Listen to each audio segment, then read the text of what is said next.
अस्सलाम वालेकुम। SM news के साथ मैं हूं सैयद मुकद्दर रज़ा।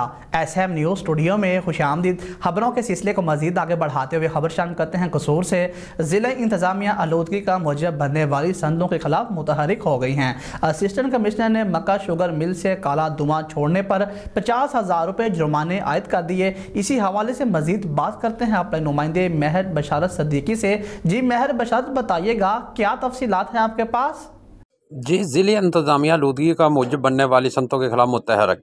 डिप्टी कमिश्नर की हदायत पर असिस्टेंट कमिश्नर कोट राधा किशन मुबीन फातिमा की भरपूर कार्रवाइयाँ जारी। असिस्टेंट कमिश्नर ने मक्का शुगर मिल से काला धुआं छोड़ने पर कार्रवाई करते हुए 50,000 रुपये जुर्माना आयद कर दिया।